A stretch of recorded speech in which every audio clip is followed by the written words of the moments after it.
I see you. You're on top of it all. Your future is bright because you put in the time to make it shine. And honestly, this upcoming election needs a little more you, because you can tell who is real and who has your back. So this election, make sure you are seen and heard. Check out votehq.org, then make a plan to vote by November 5th. Voting puts you in charge of your future, and no one is more on top of it than you.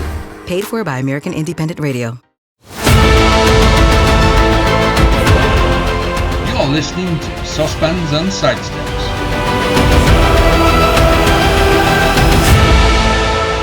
Hello and welcome to this week's edition of the Sosbans and Sidesteps podcast. Joining me, Big M, as always, the wonderful Carwyn and mysterious Hugh Griffin. Good evening. How are we, gentlemen? Evening. Hello. Got a bit of a sore throat this week, but not one to moan. So I just get on with it, put my big boy pants on, and. Oh no, sore throat. Does that mean you've been socialising with people?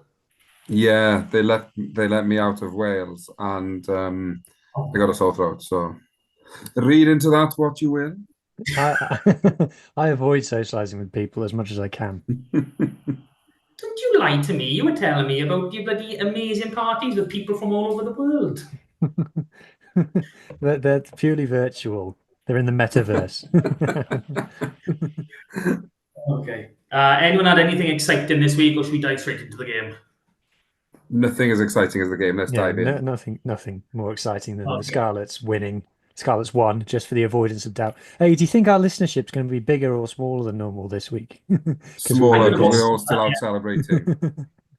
Well, not that. I think, most of our listenership seems to be from the other three corners of Wales. So, quite funny. So, who wants to go first? The Blues 19, Scarlets 25. First win of the season. Undefeated at home in this first block. Undefeated away from home in this first block of fixtures, which nice to be able to say. So, who's going first? Who do I like the most? Carwyn, go first, Matt. Oh, you're too kind. Well, it's been a long time coming, and boy, don't we like making it hard for ourselves. But a bit like a good pint of an Irish alcohol beverage, good things come to those who wait. And I think it makes it a bit sweeter because we lost to Cardiff a fortnight ago. They were all like giving it large. Here comes the double. Where are all your chops now after last season? But put that in your pipe and smoke it. As in, you know what? I just think when the chips are down, pressure on the boys, pressure on the coaching staff, a big travelling support in Cardiff Arms Park, or Scarlets fans will live in Cardiff making the short trip down the road. Either or, the place was a sea of red, and yeah, we got a win, and we got to win, which we deserved. As I say, we made it hard for ourselves, but there were a few moments in the last 10 minutes of that game, one in particular, I think it was in the last 10 minutes, or just last 12 minutes, because I can't remember the exact minute, which to me could be moment of the season for the Scarlets, as in that Murray tackle is just, well, yeah, no words justify how good, how important, and just what a big play that was, because he had no right to stop the try. But hey, he did. That's why we signed him. Forget the 15 tries. We signed him for vital try-saving tackles. You'll make 15 of those in a season, I think. Yeah, I've managed to pull it up here. Oh, look at it. I'll be honest, I thought Hamer Webb was quicker. People are having a go at Ben Thomas for this. I think Ben Thomas has done all right. I don't think he's done yeah. I think Ben Thomas has made the wrong decision there. You can see Murray is waiting for the pass. So, Ben Thomas should have stepped in and then obviously been able to give the pass out or run the whole way himself. You can just. No, if you'd have done that, superstar Johan Nicholas was coming across. He was not scoring. Ben Thomas was never in. I think that Sean Holly said in his analysis, like Johan Nicholas wasn't getting there. I'm thinking he might get there. I don't think he's as far away as it looks. He's closer to him than not. Doesn't make any sense, but like if you run the clip over, look, he's getting that easily. Yeah, he's making that with yards to spare. Yeah, but Ben Thomas steps Blair's in a twirl around, and he can give the pass out wide. But he's still, if you look here now, he's still like he's showing him the outside still. He's still pushing him towards the touchline. So Ben Thomas gives the pass there, and I think. But if you watch Blair Murray's head, the way he's facing him, he's made the decision now. Right now, he knows the pass is given, and now pass is going. Yeah, he's already planning. Because if you look at where his feet are, he's not running like directly to the touchline. He's running backwards. And he's almost kind of behind him here. Like the amount of ground that he makes up. Hamer Webb's a big guy. I know Blair Murray's not massive. But then just gets the job done. And just if I just forward to the actual because it was tight. Yeah, if you can go back to the actual finish, you can see where Johan Nicholas actually finishes up when he's almost on the touchline. He's literally on the 5 meter line. So yeah. Yeah. So Blair's got him here. He's got him in the middle. And then what Sean Holly pointed out on his analysis is he's used his body weight. So he's used his body weight like a pendulum to swing him around. So he's in there. And to be fair, Hamer Webb has done a great effort because he's in the air here now. Look, his eyes are completely fixed on where he's going to ground it. There you go. That's how far away he was.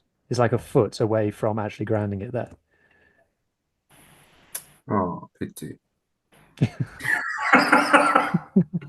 No, it's been like, yeah. I mean, just to emphasize, Karen was in awe of Blair Murray before the season even began. Before we'd even seen him touch a rugby ball. He was just in awe. And now, well, he's just totally blown away. So, yeah, I mean, we played for, less than an hour with 15 men. And, parts of that were 13. So, I mean, I'm disappointed we didn't get the bonus point try, but at the same time, we did make it harder for ourselves in that aspect. But, you can't say no to a win, especially at this stage of the season. Yeah, the girlfriend asked me twice during this game if I was okay. And to be honest, no, I wasn't okay. I was sat there genuinely thinking, like, what am I going to say on this podcast if we lose this? Like, for if we were 0 from 4, what am I going to say? Because the thing is, I can't hammer the team that like we were rubbish because we weren't rubbish, and I don't think we've been rubbish in any game. So what am I supposed to say? Like, yeah, we were all right, but we lost again. Like, I just couldn't face it. I'm so relieved. The relief that we actually got a win was just massive, and made it hard for ourselves. I couldn't watch the last 5 minutes. I was convinced. To be honest, I thought so long as we make him score in the corner, there's no way that Sheedy's kicking the conversion. So I thought we had that in hand. But I was just, like I said, I couldn't have faced it if we'd have lost. We needed that every day of the week. And, without being a passion merchant, the way the boys fought for it, obviously Johnny and Eddie were both fantastic in this game as well, on defense and attack. And probably, right, here's a question for you. Was this our best performance this season? I don't think so. Like, I honestly thought the opening game bet against Benetton was probably the best that we've seen. Cardiff at home has been our worst. I can openly say that, because we just did not click at all in the final third. Connacht, yeah, we should have easily won that game. So, but no, this is probably on par with Connacht last week. I'd say Benetton's our best, Cardiff home's the worst. These last 2 games have been about the same. Carl, how about you? I think the difference is, obviously on this podcast, we thought we'd win in Benetton because we don't think we lose ever, because we're one-eyed, Yeah. foolish Scarlet supporters. And before the start of the season, you'd have probably thought, oh, there's more chances of winning Cardiff than out in Benetton. What I do like about this performance, and I think a partnership that's developing beautifully, is our centres. I know Max Page started the season very well and rightly got to start both first games. But I just think Johnny and Eddie look like a different pair to last year. Johnny Williams seems to have found a new lease of life. Obviously, there's a lot of talk in the summer. Would he be here? Is he going to sort of not in the Welsh setup now? Is he going to sort of just say, okay, I'll take the cash and run? But he stayed, and yeah, that well, we if you're not watching the pod, you won't see our I won't call them sex faces, but our joyous reaction to Johnny Williams battering through from Eddie's wonderful layoff. But they just seem to have clicked, and Yeah. It's very hard to see Joe Roberts, who you'd argue is probably or was our best centre when he got injured, making it back in the team because despite them being, I guess you could call them a similar style of player, they're tearing it up in midfield and they're sort of making it look easy as well. Yeah, I mean, I think I actually agree with you on that front. You know, and unless when Roberts does eventually come back, he's going to have to find form off the bench because you know you shouldn't split these two up. And you've paused that at the absolute perfect time, Hugh. It's the soft hands of death, Matt. It's not the soft hands of death. It's the eyes of disguise. Watch where Eddie James is looking when he gives the pass. He's looking straight at Johan Lloyd in behind. And that's why Ben Thomas holds off. Oh, yes. Look at that. You don't teach a rugby player that. You've got that. What they've done here, what they've done is they've targeted Sheedy. Both of them are running at Sheedy, Dan Sheedy's channel. And, you know, you could say that Ben Thomas maybe should step in and help out. But Sheedy's passive, you know, I'm not here to like bash opposition players. That's not what people tune into this podcast for. But Sheedy's defense not his strong suit, and he's quite passive, and he just lets Eddie just do what he wants with him. I just puts Johnny through the hole. I think that's good coaching, though, isn't it? They've seen that the best point of attack against Cardiff is to run at Sheedy, and we've done it with our two biggest backs, and to great effect. So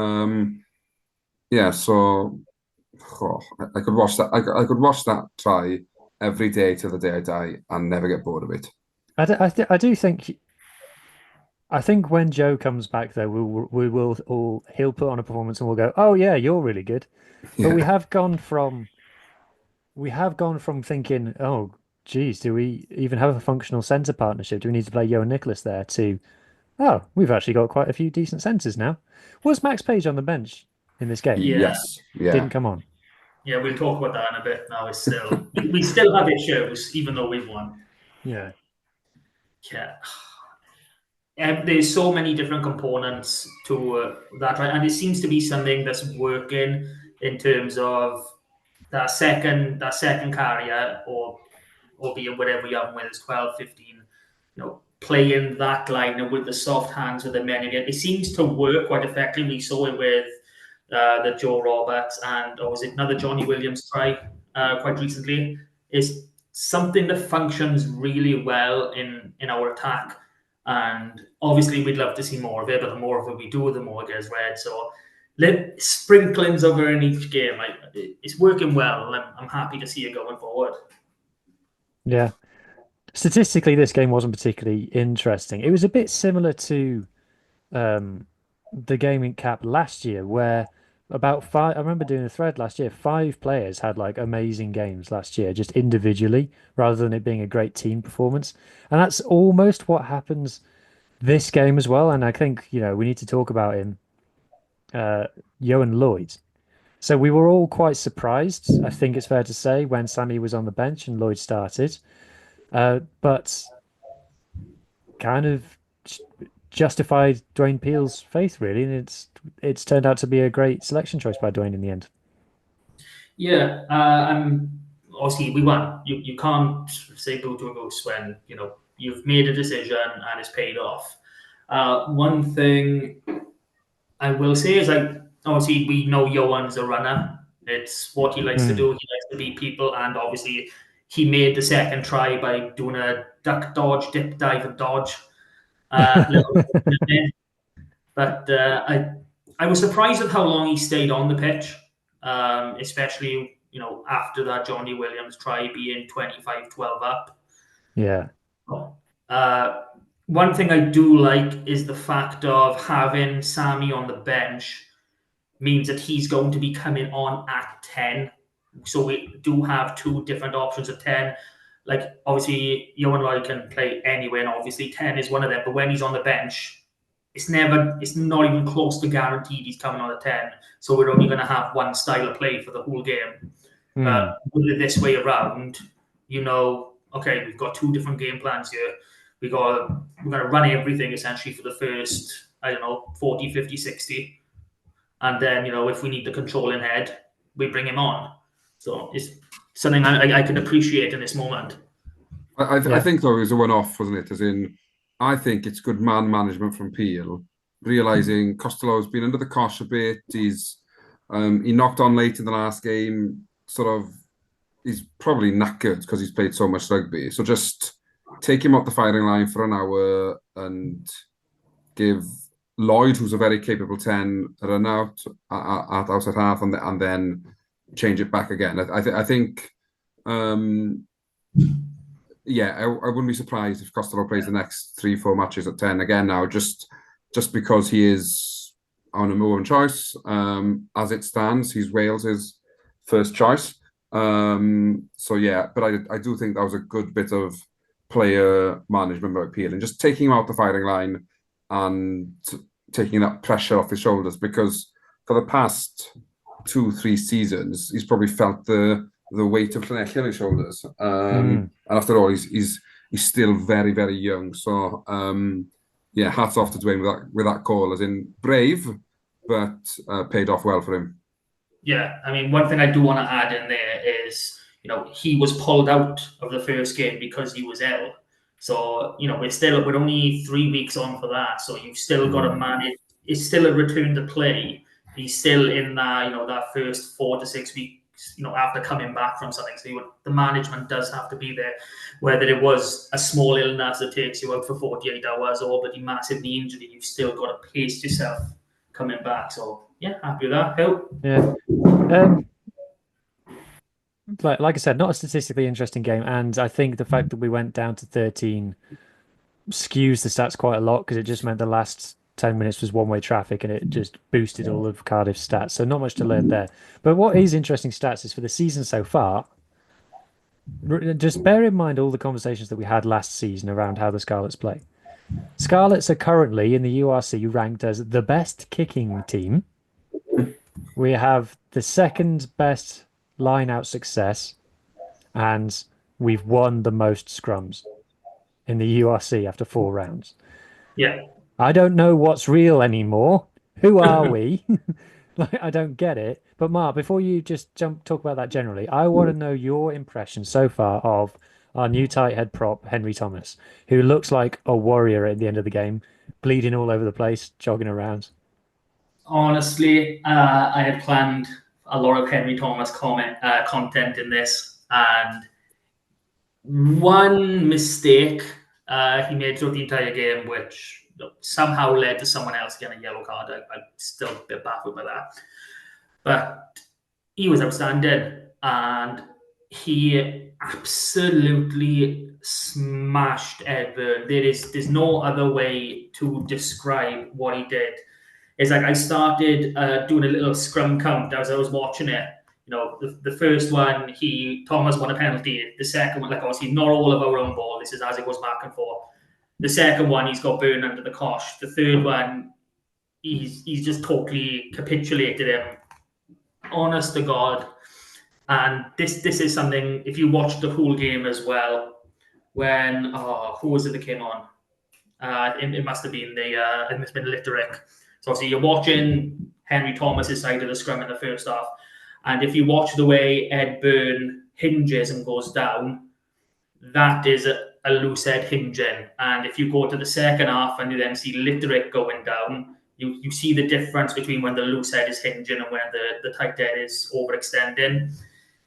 It was just another great example there, but he was outstanding. Like I raved about Harry Thomas last season with his form, his technique going into and everything, and Henry Thomas. Oh my God, that was a thing of beauty to watch. And Ed Byrne is no matter what, X amount of Island Casper with Leinster for years. He took him to school, and bloody hell, he just wiped the floor with him. I am in awe of this man's scrummaging skills. He did absolutely everything you could possibly do to win the upper hand there. It was brilliant. I really got the vibe just from his body language that he was loving the game as well. The way he was walking around, the way even when he got substituted, when he was bleeding and he had like blood in his eye and things, he was like, "Yeah, this is what I live for." Born for that job, wasn't he? I don't know if any of you have seen it yet, but he's given an interview with someone. It's part of the URC. Like it'll probably end up on loads of different websites. But he was saying, his 3 years in the top 14, all they do is they focus on that set piece 99%. That game is won in that set piece. And he said he loved it to death. He prides himself on his scrummaging. That is his strength. That is what he brings. And by God, did he show it on the weekend. Oh, that was a masterclass from a tight head. I'll be honest, I wouldn't be surprised if Ed Byrne was in therapy for the next 6 months. He's really done a job on him. I think it's amazing to see as well, isn't it? Because obviously we tend to talk about the Scarlets and this amazing back line, flourishing, sexy rugby out the back, But this season, as in hats off to our pack, in every game, they've stood up and been counted for, and they've put a real shift in. And I think, yes, the results haven't really gone our way, but it feels like a united team again, and that they're all playing for each other, playing for the region, playing for the fans, and results will come. I know I've been a bit, what's the word, critical maybe of a poor start, but looking back now, having got over that winning line, I think we've seen enough from this team, from this squad, to believe again. And I know we're a million miles off top for Champions Cup or anything like that, but just in terms of a team that goes out there and gives it their all, I think we're very much on the way back to seeing that. And as fans, that's all you really want, really, is knowing that your team has given everything in every game. And last year, look how many times we were out of the game at halftime. This year, okay, we may have been on the brink of being out of them, but we got back into them. And it feels like the dark clouds are slowly disappearing, in my opinion. 100%. If we're going to nitpick at this result and critique something, I'm going to go for our discipline. Again, yeah. Again, it's been a problem for well over a year now, and this is probably the thing.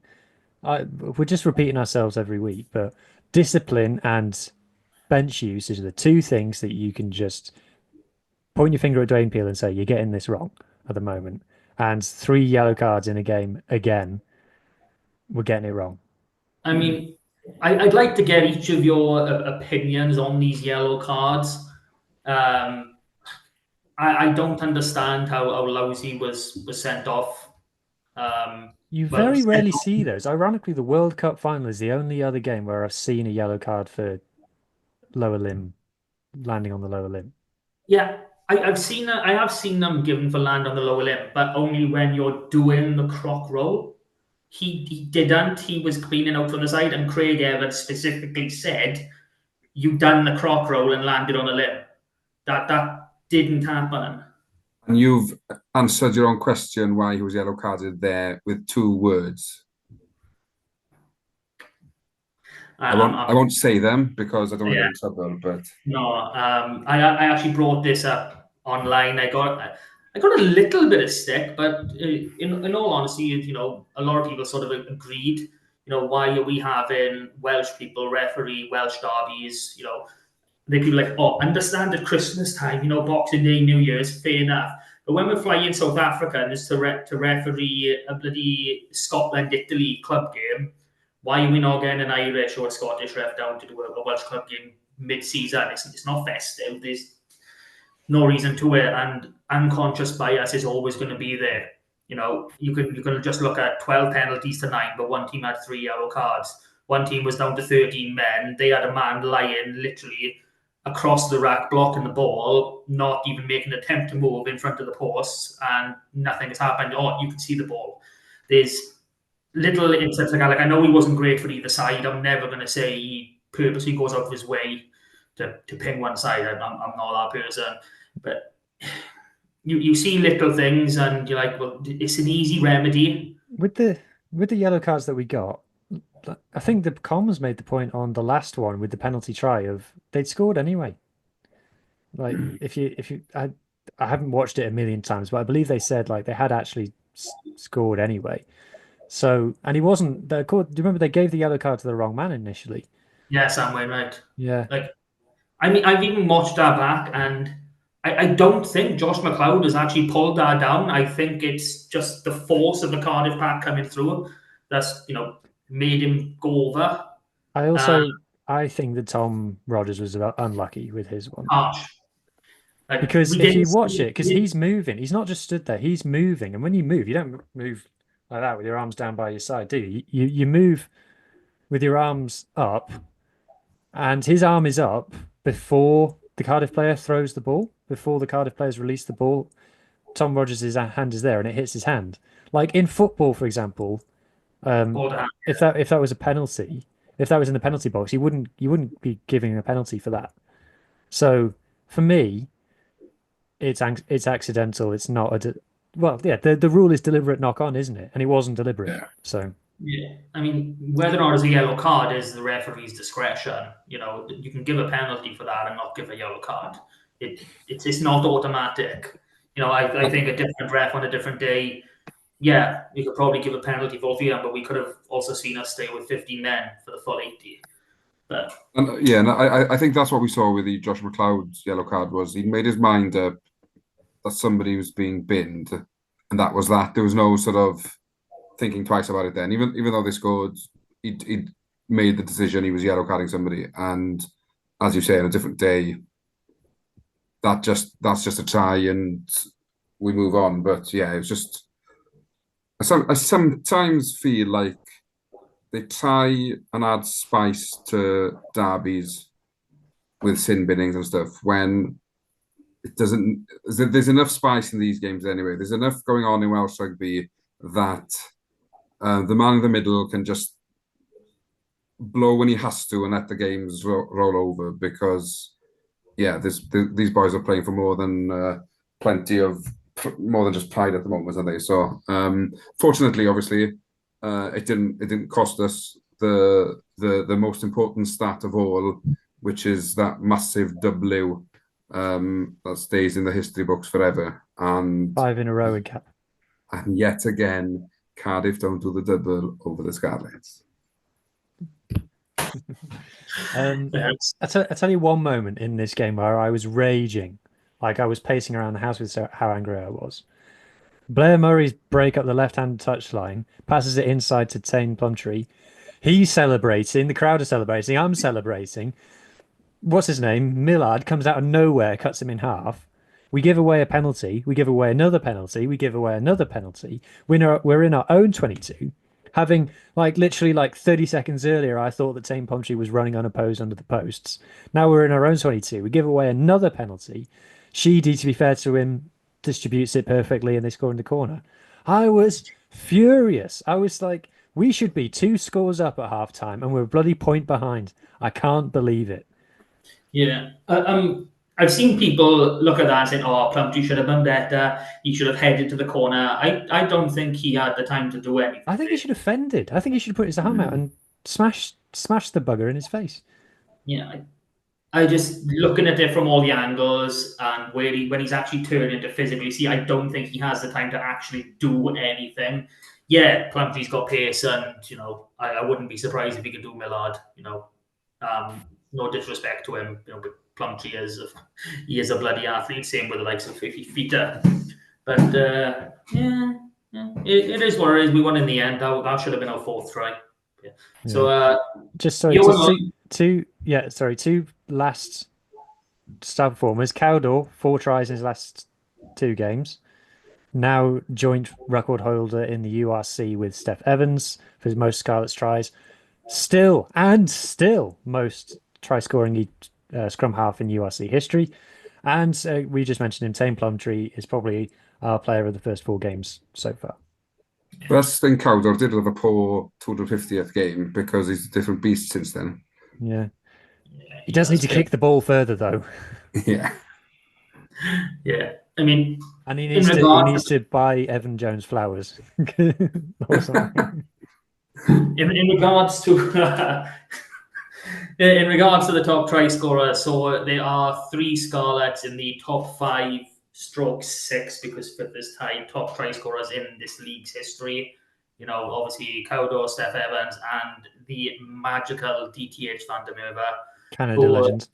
I still miss him. Honest to God, I can remember being at the park and he didn't score the try, but he caught a kick from a kickoff, and he must have been held up about 5 meters from the line. He was a different animal of a player. They talk about Duan Van der Merwe being a beast of bloody South African playing for someone else, but DTH, oh my God, he was a real animal. Is that what we're starting here? DTH Van der Merwe is better than Duan Van der Merwe. Is that the hill we're dying on? We know that.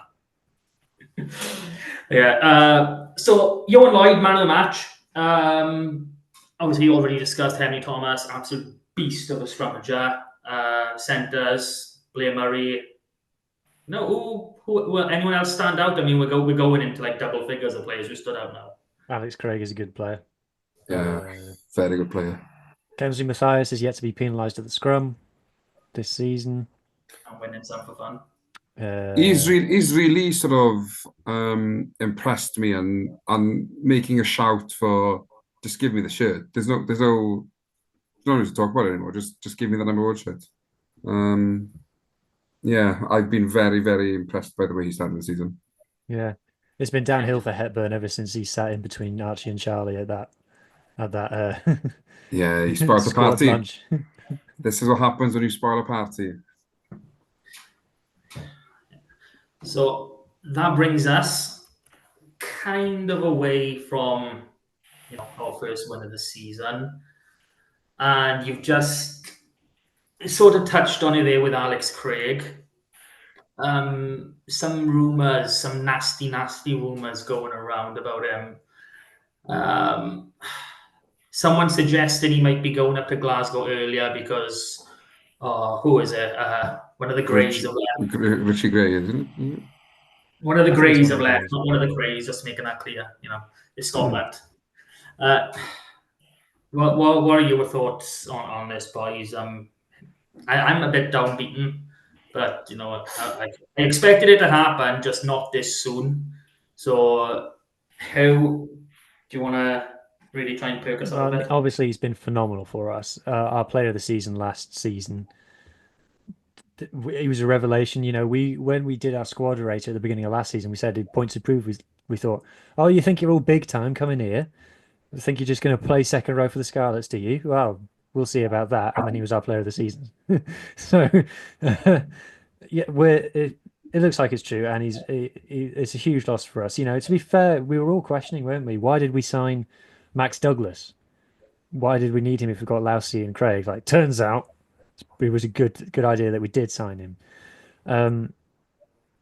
Look, I think Alex Craig's motivation the whole time since he's left Gloucester has been to get back into the Scotland team. He's done that. And if he moves to Glasgow and they've got a second row partnership of Cummings and Craig, that's a very, very, very good second row that they've got there. That they can compete with the South Africans with a second row like that. Very players. And if it's a case of he's just open and honest with it and says, I want to play for Scotland. That's my country. And the best way for me to achieve doing that is to go to Glasgow, who, by the way, are the URC champions as well. You can't really argue with it, you know. It was the same with Tyg Byrne, where he said, I want to play for Ireland, so I've got to move to Munster. What can you say? We can't say that he's been anything other than excellent for us. We're fortunate now that we've got Max Douglas, who looks like he can play. And it's a shame, and it does weaken our squad, definitely. But I can't have any hard feelings towards him if it's all to do with playing for his country. Yeah. Like I said, I was resigned to losing him at the end of the season. Like I think we all kind of knew that he was probably going to go in the summer, but for whatever reason, he was able to sign a contract for another year. My kind of feelings behind it is, yes, he wants to play for Scotland, and we're not going to stand in that way. We're not going to stand in his way to play for Scotland while he's still here either. Just to make that clear. We've given him this chance to reignite his career. If he's just going to up and go mid-season, then we need to be compensated for that. This is very much a case of a player in contract, hasn't given his lifeblood, his career to the club. Like we saw last season, Johnny McNichol leaving, but he gave a majority of his professional career to us. I can understand that. We gave Craig the platform to reignite his career, and if this is just a case of we'll let you leave by mutual consent or whatever it is, I think that leaves a bit of a sour taste considering what we have done to help him with his career. How about you, Carl? Yeah, obviously, with as you Matt said there, I think we were all expecting come the end of this season he would venture back up to Scotland because he hasn't hidden the fact he's got aspirations of playing for his country, and wouldn't we all if we were in that position?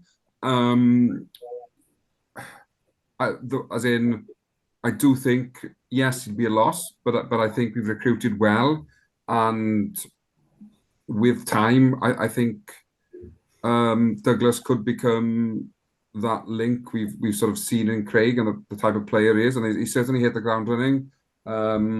He seems to love his time in Wales, because let's not forget he told us in an exclusive interview that his first foray into Welsh rugby was watching Cardiff, but no, he saw the light and came down west. So he's obviously passionate for playing for the Scarlets, and obviously if you haven't seen or heard that interview, it's still available on our socials.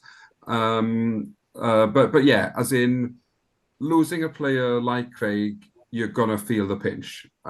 He's an international player for a reason, but I do think had this happened a year ago, we would have been crying, screaming, throwing our toys at the pram.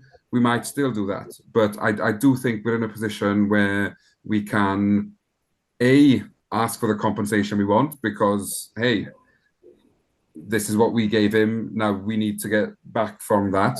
And B, I think we've got a few players capable of stepping into his boots, and I'm going to put my neck on the line and say outgrowing them. Ooh, yeah. I mean, look. Yeah, I wouldn't be surprised if if Australia don't mind picking their non-Australian based players. I wouldn't be surprised to see Douglas in there if he keeps on in this vein over the next coming seasons. And if not, he'll be 29 when he becomes Welsh qualified. So there's still a good few years left in use a lot. So Max has got a lot of room left. That's a good question. Who has been the best second row in Wales so far this season? Because Taff Jenkins is injured. Oh no, this isn't a Wales podcast. Okay, I'm gonna just say this. It doesn't matter if Taff Jenkins is injured. Gatland's going to play him. We know this. He's told us this. Outside of these Cardiff games, I haven't paid a lot of attention to the other regions. I've watched a little bit of the Bulls game, but that was... I really rate Ben Carter at the Dragons. I would be picking him for Wales if everybody was fit anyway. Anyway, that's not what we're here to discuss. It's not. It never is. So our closing thoughts on Alex Craig is, you can leave when you pay us the money. Yeah, £25 million. Well, they That's gave about right. Toulouse gave Edinburgh €500,000 for Blair Kinghorn. So we've got to Say be no more. expecting at least $1 million for Oh, Alex 20 Craig. times that, sorry. Yeah, Craig is a pure commodity. So I think this is a nice point in the podcast. So I can just say, if you're enjoying what we're doing while you're listening to it, please give us a like, share, follow, subscribe. Every little bit of helps. Comment. We love your comments. And what should we move on to next? Comments, yes. Well remembered. Carwin has 3-word thoughts on Facebook. Oh, yes. Oh, that's well done. I've come off phone and locked. This is not. I was going to ask what the name Vamp. of the podcast is, but that wouldn't go down well, would it? Vamp. Fill the dead air. Yeah. What have we got coming up this week, Matt? What we coming up this week? I managed to sit down with a fellow beard enthusiast in Manus van der Merwe. Quick little chat interview, very much the Max Douglas style. If you haven't seen that one, please click on. So that should be coming out, what was it, Wednesday midday? So, well, this will probably be out the same time as this then. Am I right in saying that? How are you? I think yes. Well, it depends if you experience time in a linear fashion or whether you subscribe to the theory that all of time happens instantly and we just experience it in a linear fashion. So depending on which of those versions of reality you subscribe to, yes.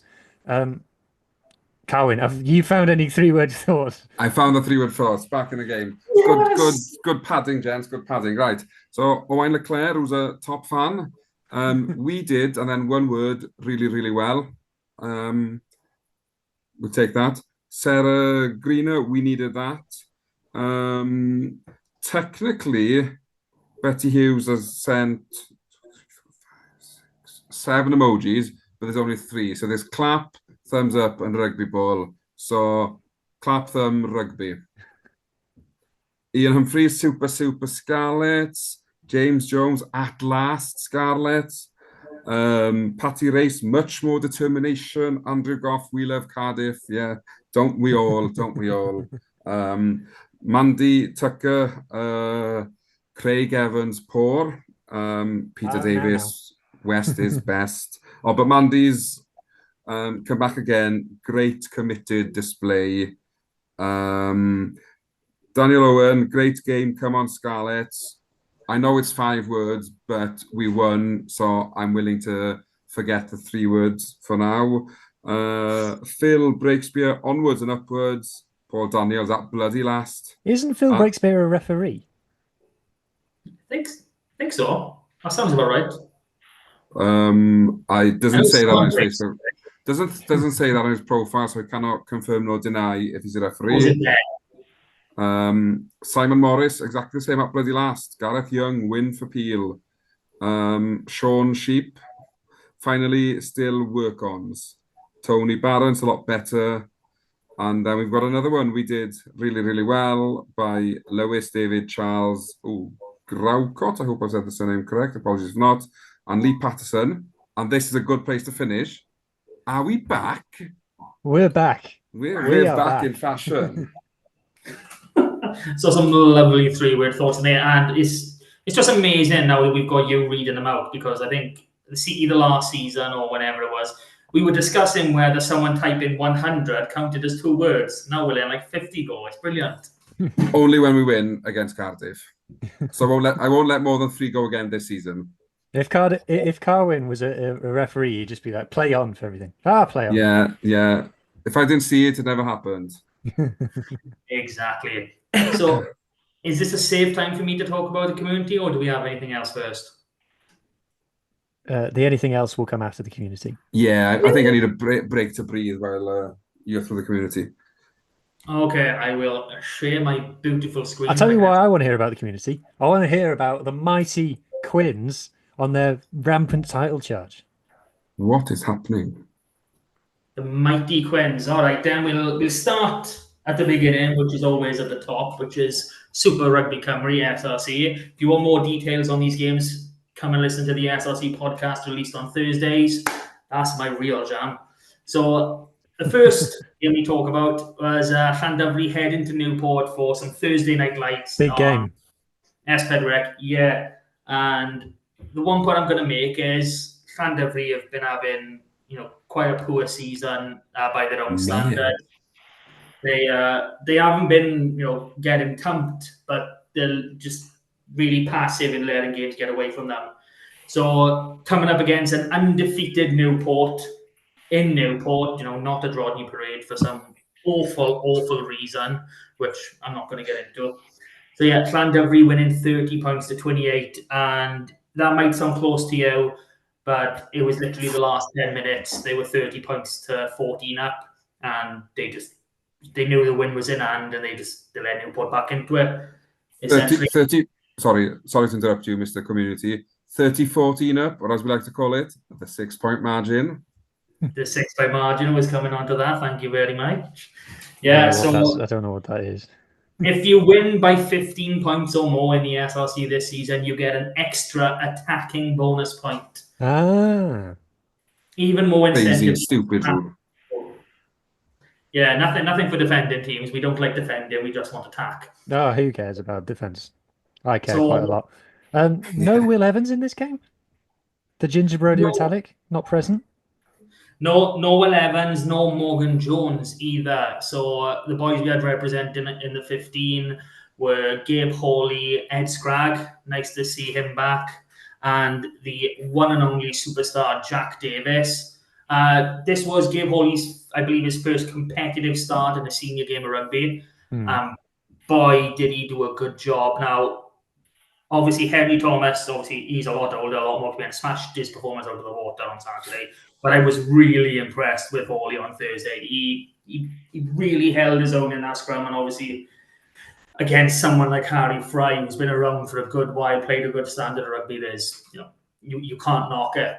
So still a lot more to come with Llandovery, and I think the last 3-word reaction or whatever it was can be used here too. Are we back? I think the Drovers are on their way back, yes. So we'll come on to the other game.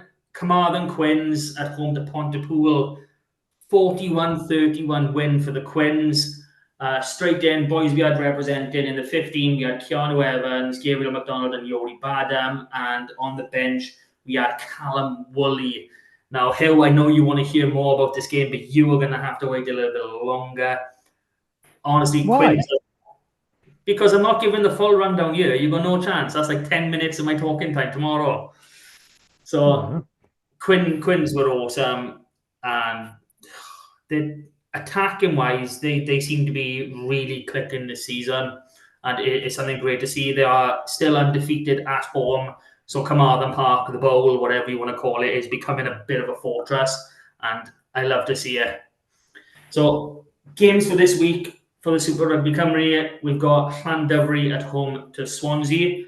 I think that might be the Thursday night game again. Yeah, it is, yeah. Oh, I'll tune into that one. Oh, no, I can't. I'm reporting a... Llandovery only win on telly, so... Exactly. If you want to back the home team... I'd just like to say as well, I need to apologise to Quins at Llandovery, because on the Welsh pod, we give a Super Rugby Cymru prediction, and I went... Newport, Pontypool win, so apologies, Llandovery and Quins. I got it massively wrong. Oh, well, I'm going to put this in here because I'm majorly happy this week. I'm the only one of the boys who got 5 from 5 in the SRC this week. Ooh, brave man. Yeah. So, Llandovery at home to Swansea on Thursday night. Team only wins on TV, and Swansea the only winless side left in the league.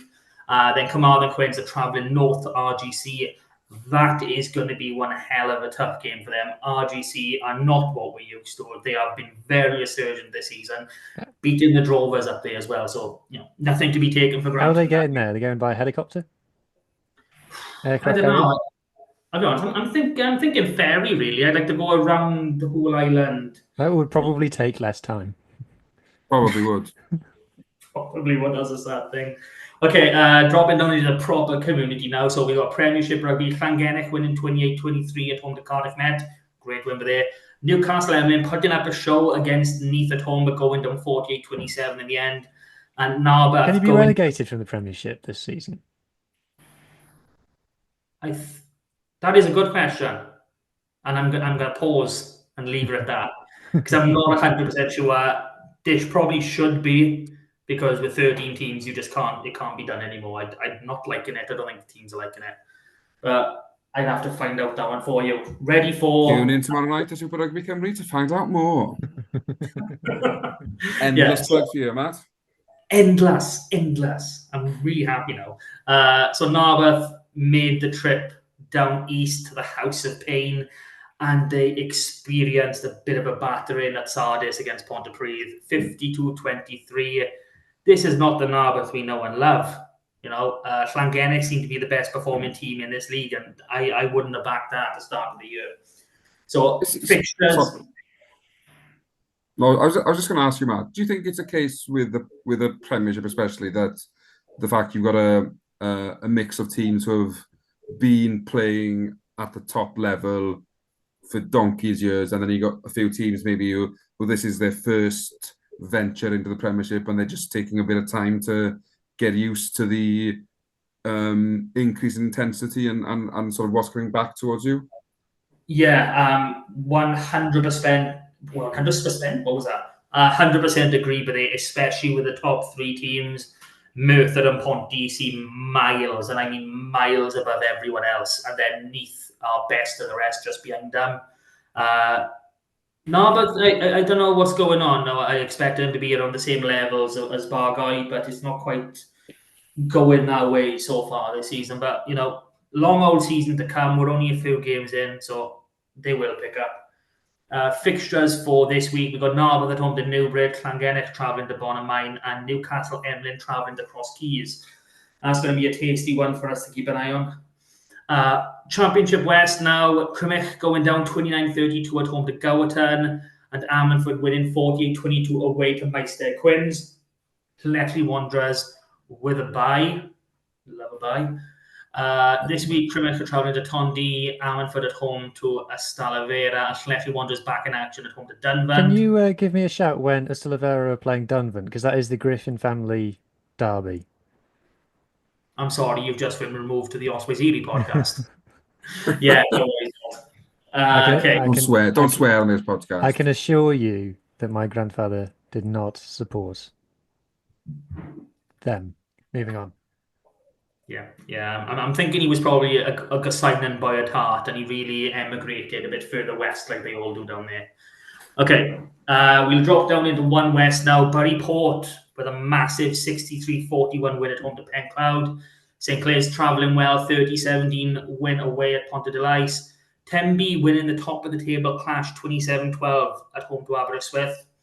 Well done, Tenby. Kidwelly losing 24-13 away to One Island, and Hendy winning 61-24 at home to Wellingborough. Big scores in there. We haven't seen any of that this season. No, sorry. Can I interrupt again? Sorry, Matt.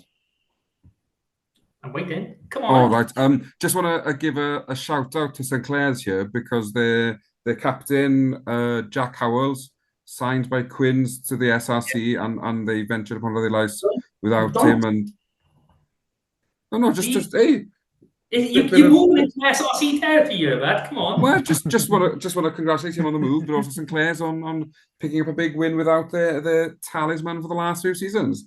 I got community knowledge as well. Just for clarity, he started at 13 alongside Gabriel McDonald for the Quins, and he had a try-scoring debut. So well done to the lad. Thank you. Thank you.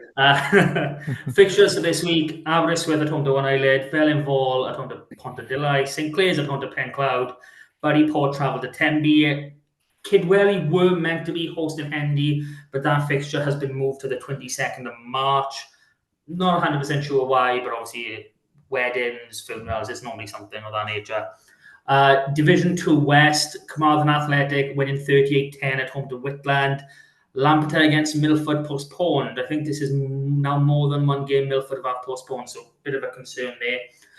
Larne winning 43-12 at home to Nancarregg, and Fishguard winning 18-17 in Lacha. I've heard they've got home safe. Our thoughts and prayers are all with you.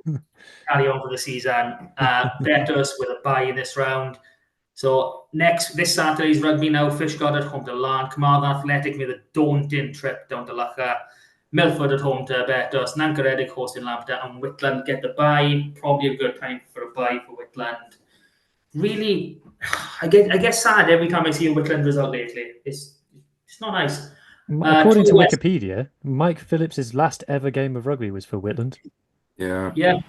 He is a Whitland boy, same as Ali Davis as well. They do. Isn't Foxy from Whitland? No, Foxy played age grade rugby for Narberth. Because my age grade rugby was for Whitland, and Foxy played for Narberth. That's who else who played for Whitland is Mama Molitika's brother, Fakata.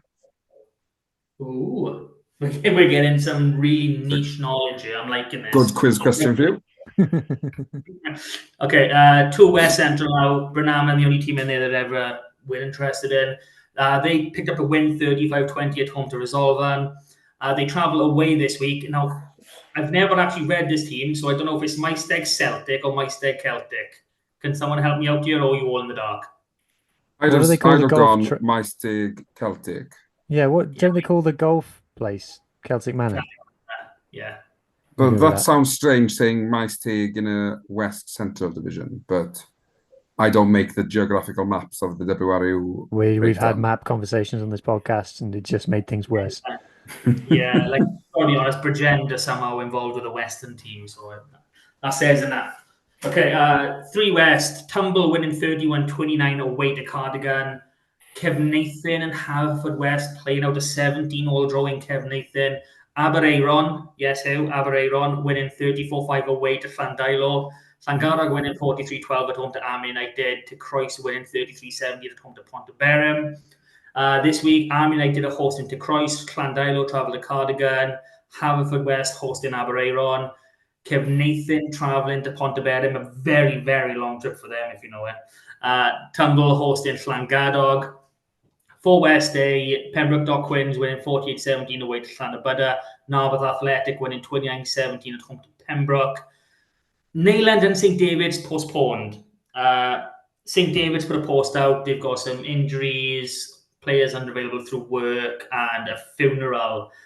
And this game will not be replayed. Neyland, I don't know if it's for whatever reason, but they can't agree on a new fixture. So St David's will be getting docked points for this game. Crymych Tyro winning 17-13 at home to Newcastle Emlyn Dreigiau. Langham with a bye. Games for this week, Pembroke at home to Neyland, Pembroke Dock Quins at home to Newcastle Emlyn Dreigiau, St David's hosting Llanybudder, Langham. What am I doing? Langham travelling to Crymych against Tyro, and Narberth Athletic with a bye.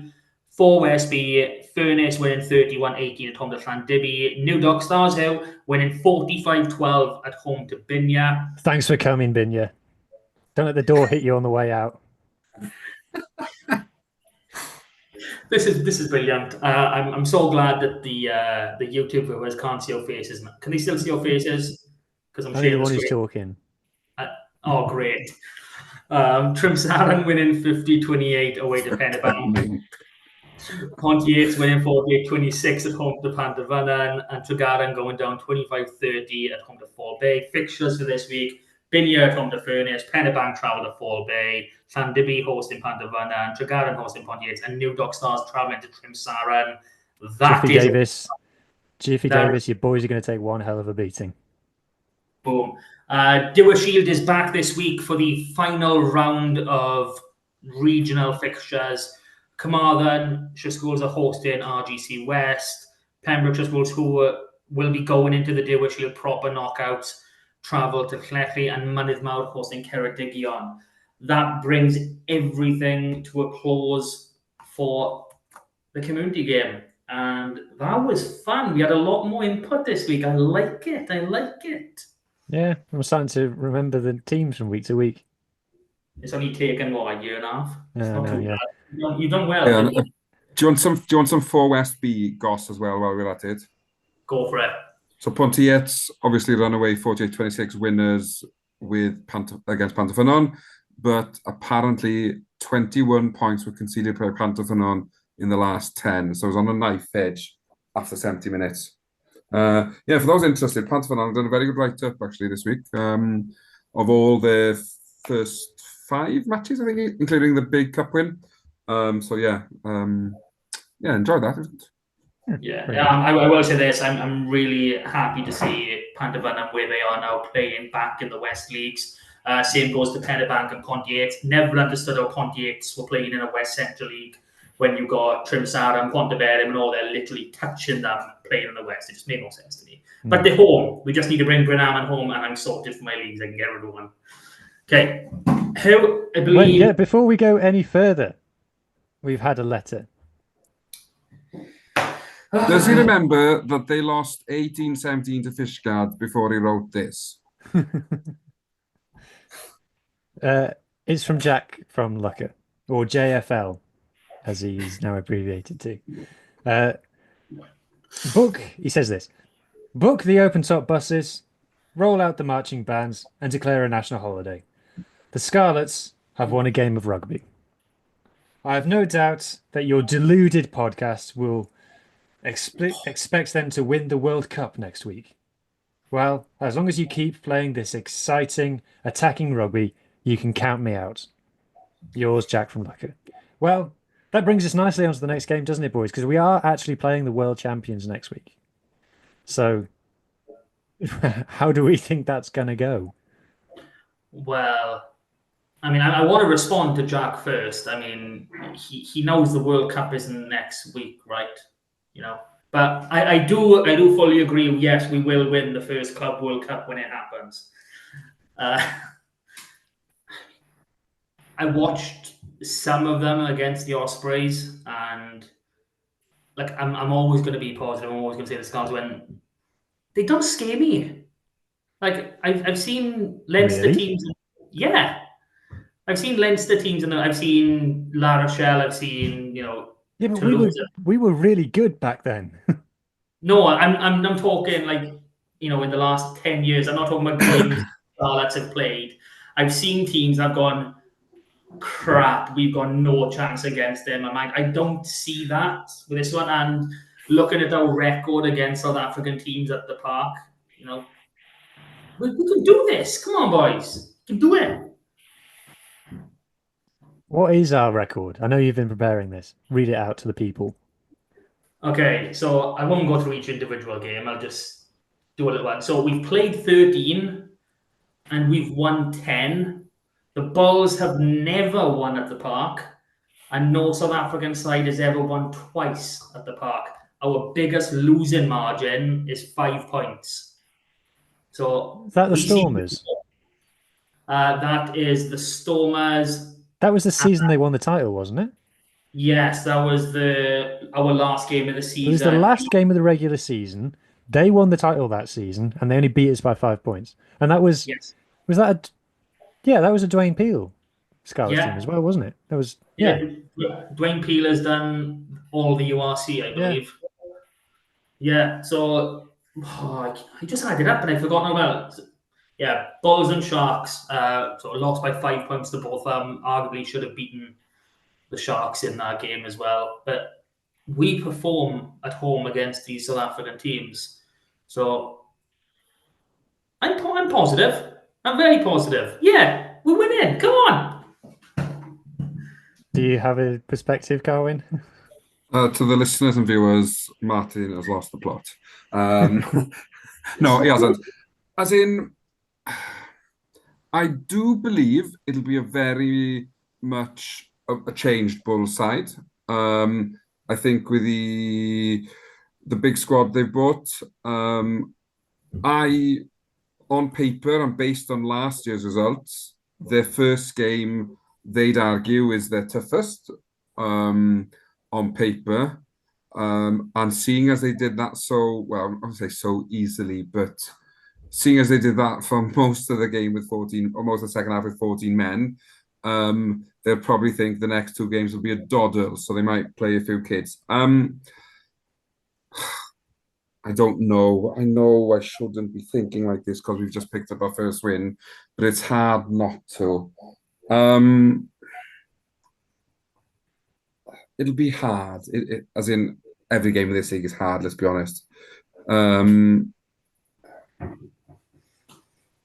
don't know if we've got enough to beat them, but I think we've got enough to push them close. And at the moment, I'd see that as a mini win because I'm taking this season in my pre-season prediction, 4 out of 6. This was one of the 2 we lost. So technically, I've still got that to fall back on, even though the 4 out of 6 went tits up after week 2. I'm gonna say a narrow defeat because when we win, then it can be a double. It'll be an even bigger celebration because I don't think I can put myself through a we're gonna win by 7 and then lose by 35. But perform like we've performed, and anything's possible with this squad. I tell you, could be dancing in the streets of Llanelli come on Friday night, and we seem to love a Friday night game. Yeah, we do. This is the second one now. We got another one next week as well, Zebra at home. So, that's definitely one you're going to want to come down and watch it. Experience or win at the park. 100%, 99% guaranteed win at the park. Can I ask a question? Sorry, with that in mind, can I ask a question? I'm very inquisitive this evening, I know, sorry. With sort of taking off our one-eyed we'll win every game of the season hats for a split second, bearing in mind we're playing the Bulls, then Zebra, do you pick a team this Friday with one eye on that game, or do you go fully loaded for both? I think as a point of principle, you're at home, you pick your best team, is my standing on that. For my stance is, yes, we do look ahead to Zebra, but we play the same attention as we do the Bulls. We win both of them. We would play our strongest team. So, right answer. I was just checking. So I just want to say, if there's people listening to this, and I'm sure there is, who don't like the URC and want us to leave it, blah blah blah. I'm not here to argue the finer points of that, but this is one of those games that just view it as an exhibition match, just because some of these players that are coming down the park, because I think they will play their full strength team. I don't think they brought Billy LaRue to sit in a hotel room in Swansea, I assume. Like I think they're going to play them, and these are players. Like it's weird to see them here in Wales playing against the regions, and you'll be telling your grandkids like, "It's Billy LaRue. I saw him play at Parky Scarlets. Curtly Aronson, I saw him at Parky Scarlets. Curtly Aronson could easily be nominated for World Player of the Year this year. These are double World Cup winners. These are world-class players. If you're naming a World 11, some of these players that are in this team that come into the park are going to be in it. But can you correct yourself, please? Do you realise where you got wrong?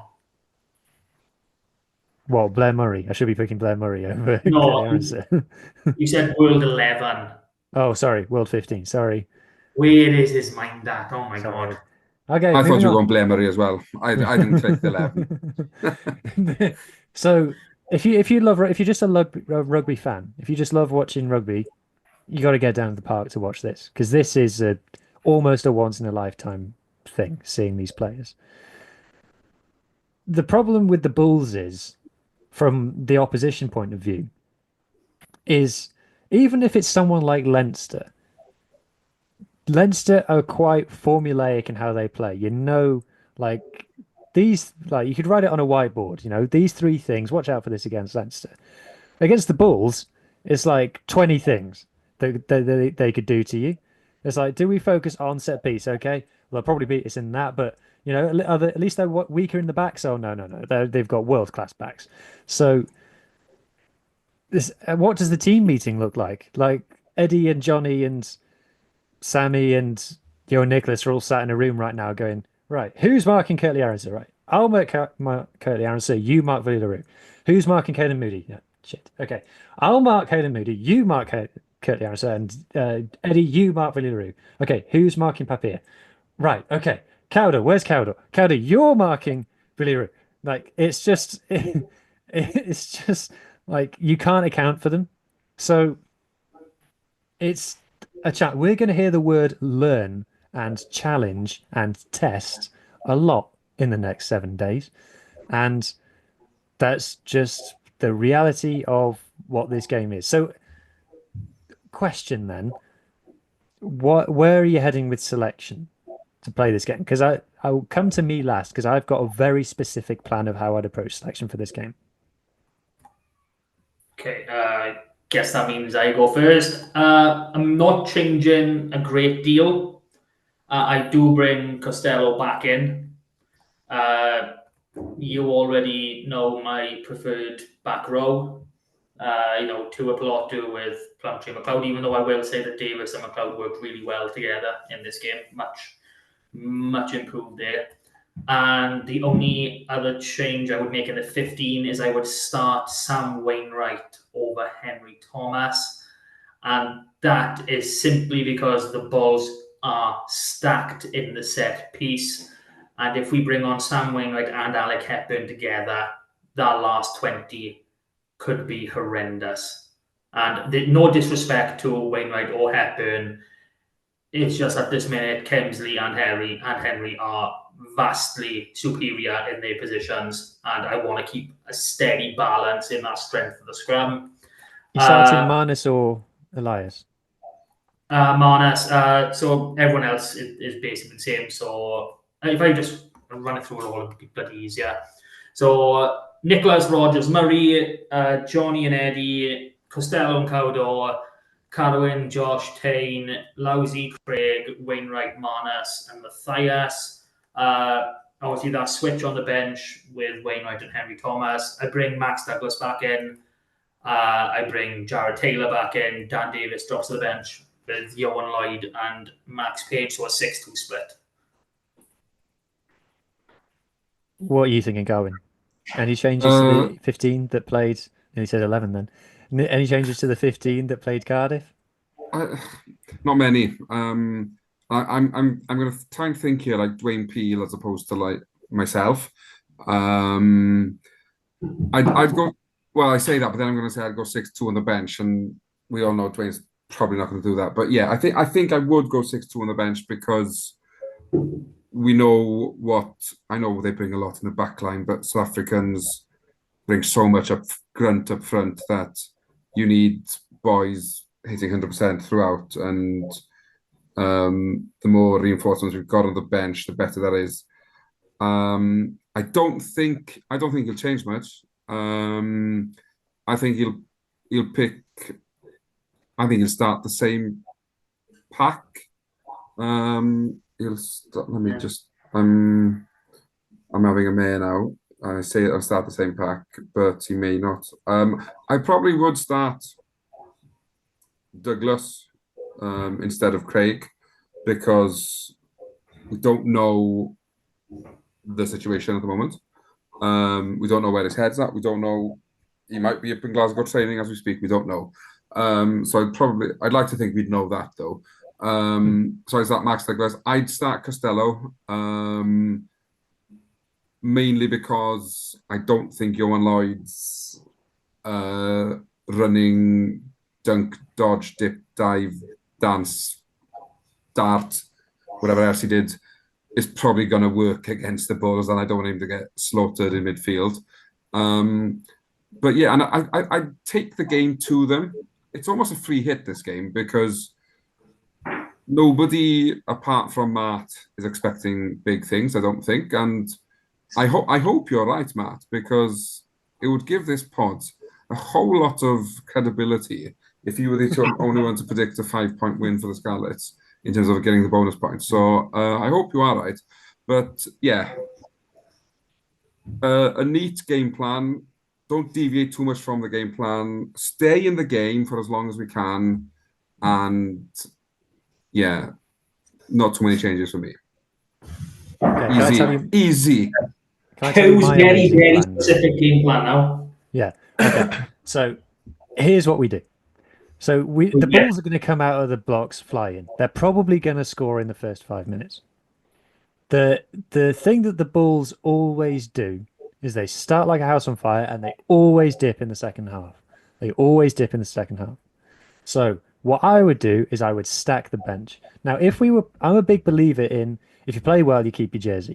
So if we were playing Stormers, if we were playing Lions, if we were playing Sharks, if we were playing Munster, if we were playing Glasgow, I'd say, yeah, Johan Lloyd, you stay in the 10 jersey.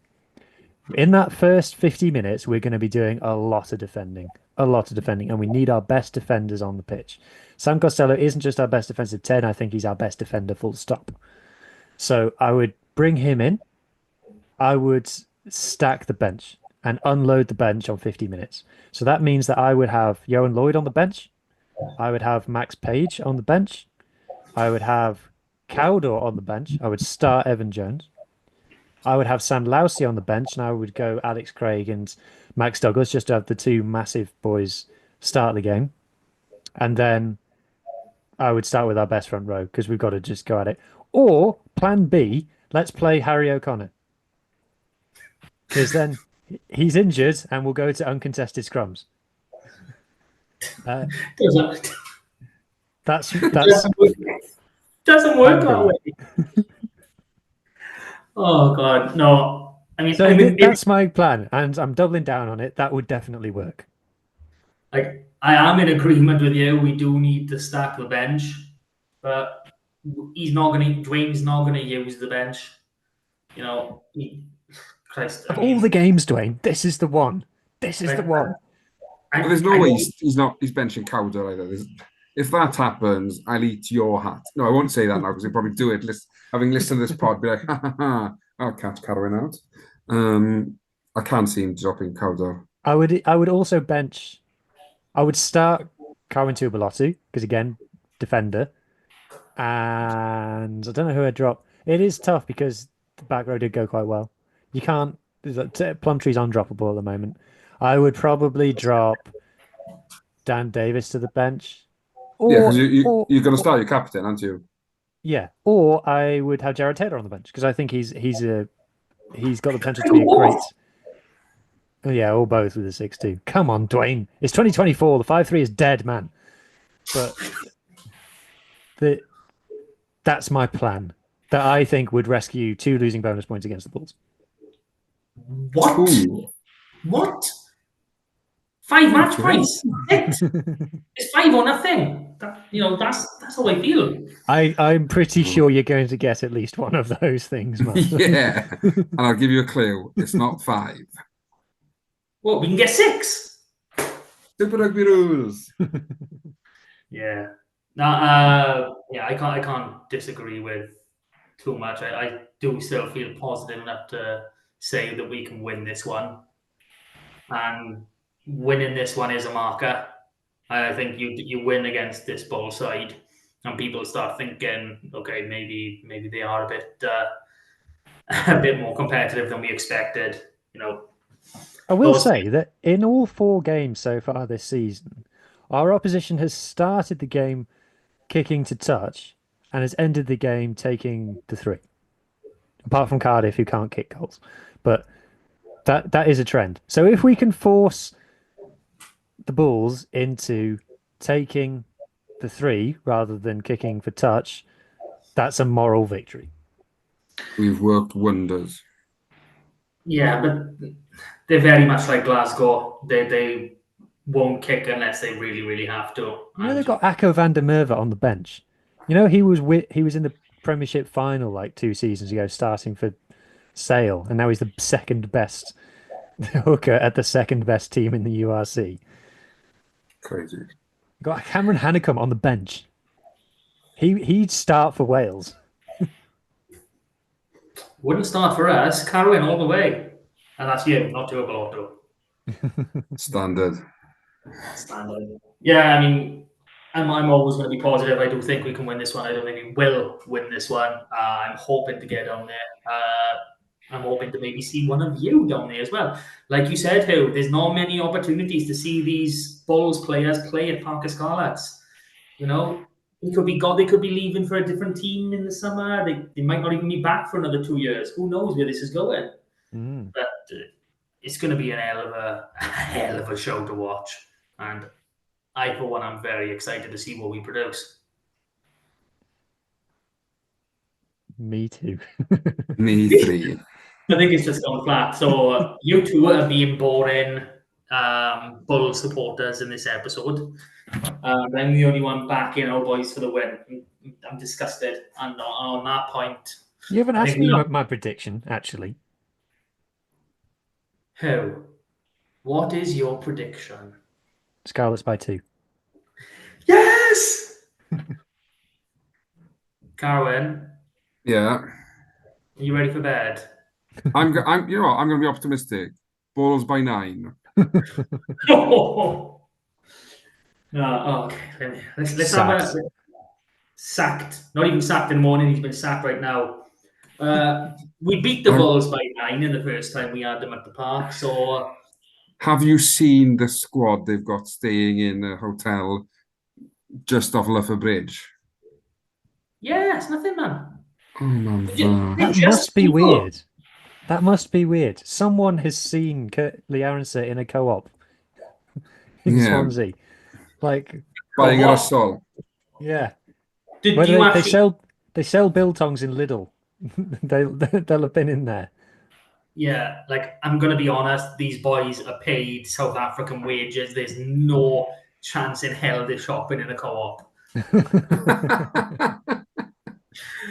Okay, so Carwyn's been relegated for next week, but other than that, thank you very much for listening, and we're all again celebrating the Bulls win next week. Thank you for joining us. Always a pleasure, gentlemen.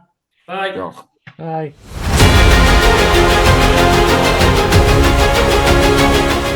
That was Sosbans and Sidesteps.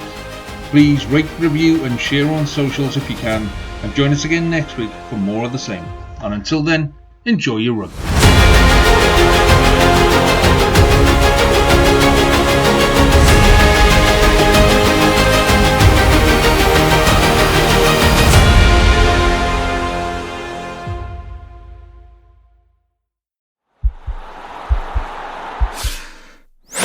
This podcast is part of the Sports Social Podcast Network.